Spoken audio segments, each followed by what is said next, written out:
So this project, there's three elements to it. We have the exhibition, which is what we're all here to see today.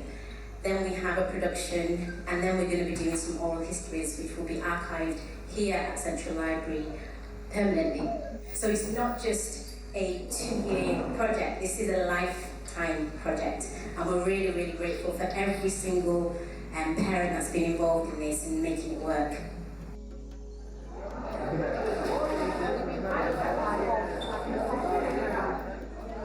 I made so many points that I don't want to miss.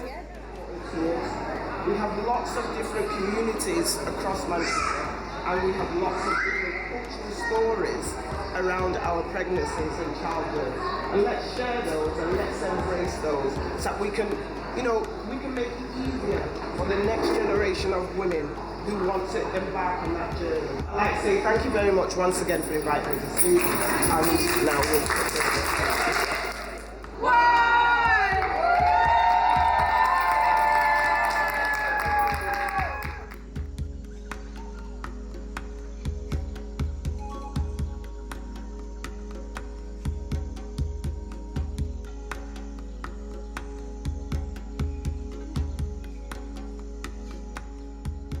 We're about to go into our next section, and our next section is a continuation of storytelling, but storytelling through narrative and through film.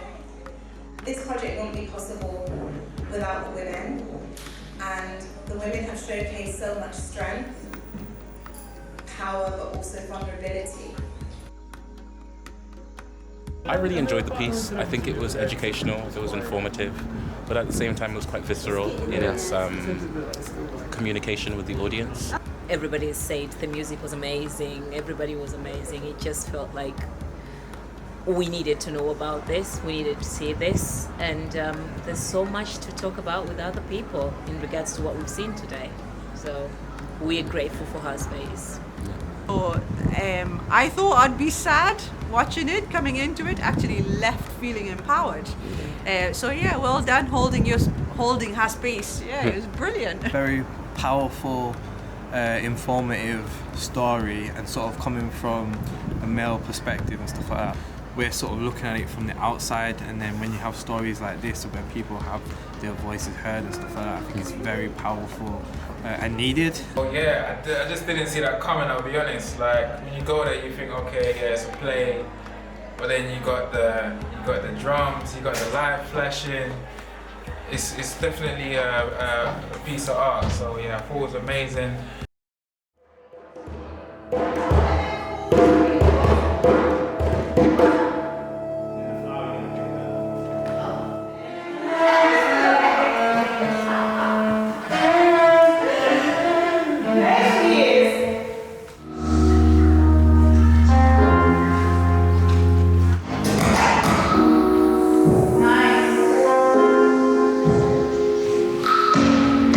So then that plays out, and then the scream happens, his scream happens. Scream? Oh! Wow.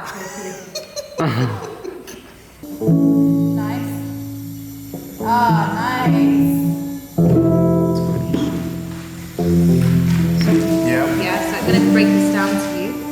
I just wonder whether it is visible. Maybe as soon as you touch, maybe you should stop abruptly. Maybe. To snap them out, you snap out. Yes, that would be good to snap it. Yeah? So just before that, it's not actually in there, but just before that, the original thing was there was going to be a sound of her signifying that she was there.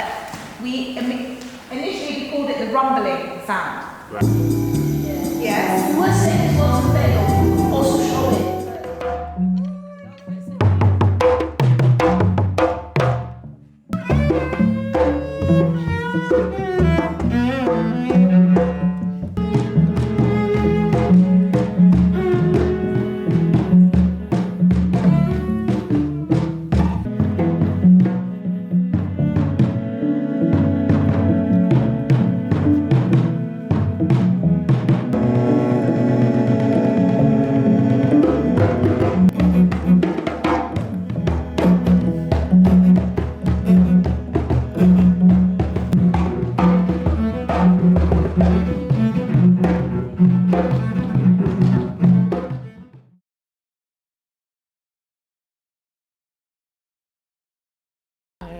the exhibition and the production. I took part in the exhibition, in the theatre performance.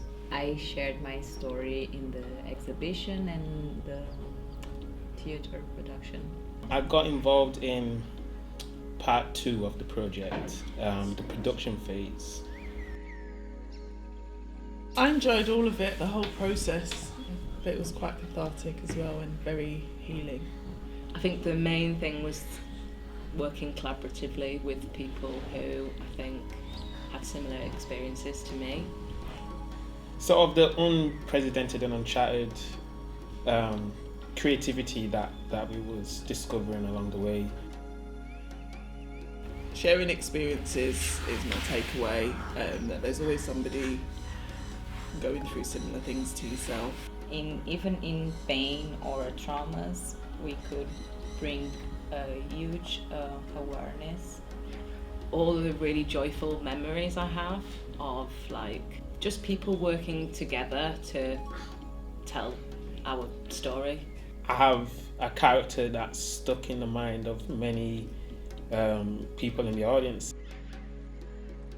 It has helped me with my confidence. It's urged me to speak out about my experiences, and it's also been very instrumental in my healing. Finding other people with the same, sometimes not even the same pain, but that understands you, it was like a huge thing for me. Being able to see myself in that light again has allowed me to rekindle that fire within me, that creative passion. Development, not as an artist, but as a person, like there was just so much development going on. I would have liked to have performed more than the one night, I think, and to have reached more people, I suppose. Yeah, one-on-one, and think really delving deeper into what it was that had happened, and I think that would have just made it even more impactful. And it would have been really, really nice to do a whole week of performances, perhaps do some work in perform it in different places as well. It was really profound and important that we had this kind of safe space to do that together so that we could hold each other. This was like the first space where I felt, okay, this is a group people are going to really understand me. Okay, I don't need any validation. I can see that what I'm going through is real. They understand me. It was really impactful.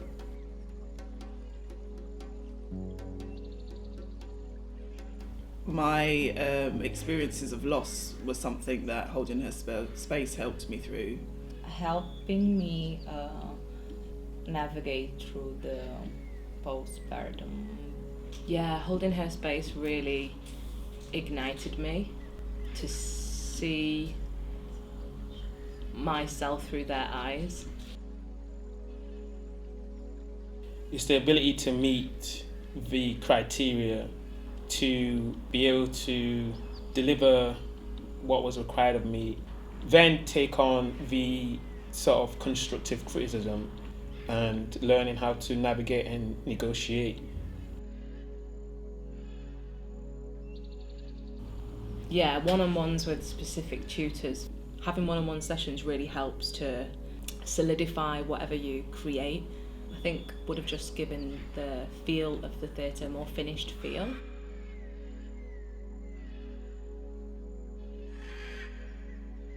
Points where we've sat down and we've really had to share on an individual basis has been very transformational from my perspective. Just watching the mums come together, create friendships, create families with each other. It's been amazing.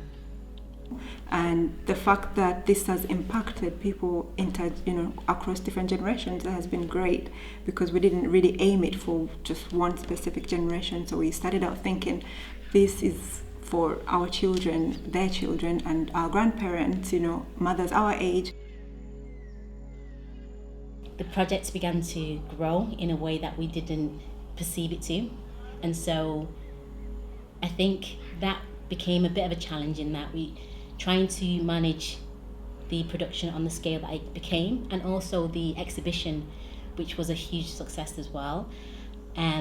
Our initial thoughts of the exhibition was, again, quite small scale. So what was really good is that we had a lot of people supporting us in kind, which meant that some of the space we didn't have to pay for. It was great that we had the team that we had who was able to manage the scale of the production that it was. But if we was to do it again, we'd make sure that everybody was being paid properly, resourced and funded properly as well. The high points were watching the participants transform from being participants to coming into their own and really becoming performers in some aspects.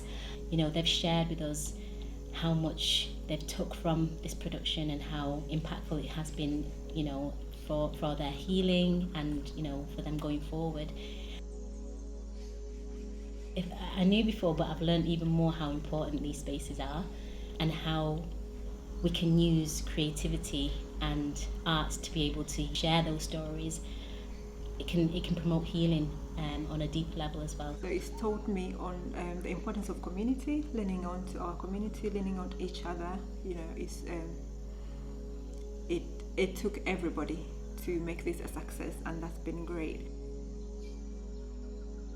I would say the project's been 100% success, and that's just based off all the feedback that we've received from our partners, from the participants, from the audiences, from people that have just heard of what we're doing on a day-to-day basis. This was just the beginning of that, so hopefully we'll see more of that from Holding Her Space in the near future. I'd like to say keep funding projects like this because it is life-changing, and stories like ours need to be heard within the communities. Yeah, thank you to the Lottery players, because without the funding it obviously wouldn't be possible to share our stories in this really impactful way that has ricocheted into our lives as individuals. Thank you for believing and for believing in this project and funding it so more people could have access to it.